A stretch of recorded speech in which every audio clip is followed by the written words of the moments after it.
Bom, no fim de semana, nas redes sociais, Carlos Bolsonaro foi lá e chamou os governadores de direita de ratos. Ele não citou nenhum nome, mas pessoas próximas à família Bolsonaro dizem que o principal alvo seria o governador Tarcísio de Freitas. Mas não ficariam livres também das críticas de Carlos Bolsonaro, das críticas agudas, incisivas de Carlos Ratinho Júnior, Romeu Zema, esse realmente é um Caiado. Rato, né? Rato pequeno, Ratinho Júnior. De fato, né? Nesse aí a carapuça serviria.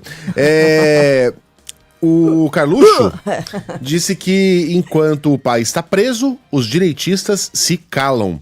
O Carlos enxerga uma perseguição, né, a Jair Bolsonaro.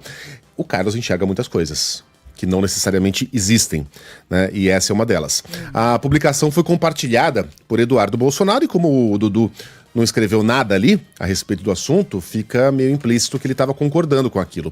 Detalhes com o Vinícius Calisto. O vereador Carlos Bolsonaro, filho do ex-presidente Jair Bolsonaro, chamou governadores de direita de ratos. A publicação foi feita nas redes sociais e compartilhada pelo irmão e deputado federal Eduardo Bolsonaro. Na postagem, Carlos afirma que os políticos sacrificam o povo pelo poder e não são nada diferentes dos petistas que dizem combater. Sem citar nomes, o vereador ainda ressaltou que os governadores querem apenas herdar o espólio de Bolsonaro, se encostando nele de forma vergonhosa e patética. E quer saber? O Carlos tem razão. Porque, de fato, alguns governadores ali estão largando mão de todo e qualquer tipo de honra e de terem a espinha ereta no momento em que adotam discursos que a gente sabe que não são deles. Né? Quando o Tarcísio vem falar em perseguição do judiciário, quando o Romeu Zema não tem a hombridade. Que homem de coragem, Romeu Zema, né? Ele não consegue chamar 1964 de golpe e não consegue chamar o regime militar de ditadura. Os próprios generais chamam aquilo de ditadura. Dizem que foi uma ditadura branda, que não... mas eles não negam que houve uma ditadura no Brasil. Ninguém nega. O Zema, sim.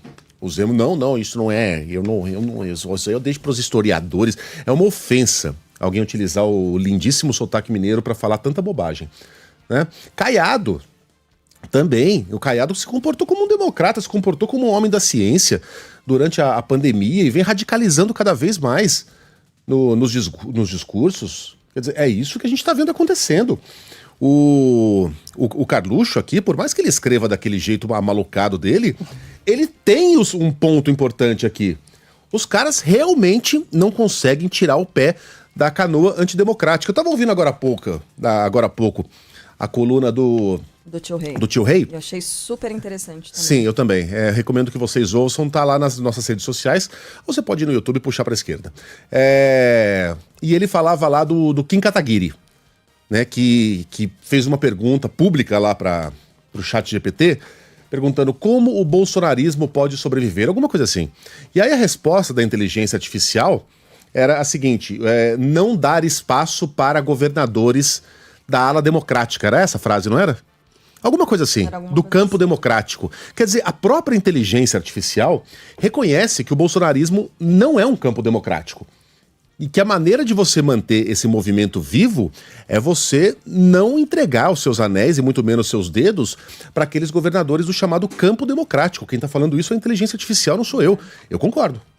Né? E esses governadores cada vez mais adotam um discurso reacionário, adotam um discurso de não condenação à ditadura, à tentativa de golpe, na vã esperança de agradar o bolsonarismo. Sem saber que a família Bolsonaro... O bolsonarismo é necessariamente sectário. Não existe essa de, não, você agora vai levar a tocha das nossas... Não existe. Se você não tiver um sobrenome Bolsonaro, pode esquecer. E ainda que tenha, Michele, por exemplo, encontraria muita resistência entre os filhos do ex-presidente. Então, não é assim que vai acontecer. E esse tweet do Carlos escancara esse racha e esse beco sem saída em que esses caras se encontram. Porque não adianta os caras se entregarem de corpo e alma ao bolsonarismo. Eles jamais serão aceitos como um deles, porque um deles eles não são.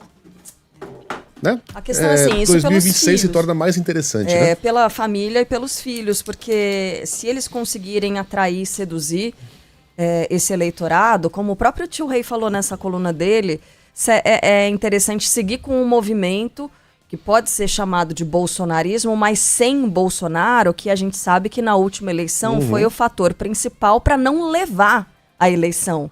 Muito embora ele carregue essa bandeira, por causa de atitudes, dessas medidas dele muito para fora da linha. Pandemia, esse tipo de posicionamento.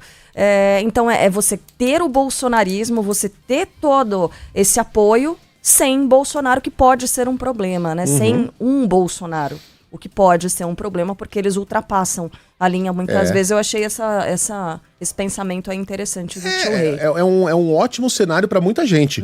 O problema é que os Bolsonaros continuam aí.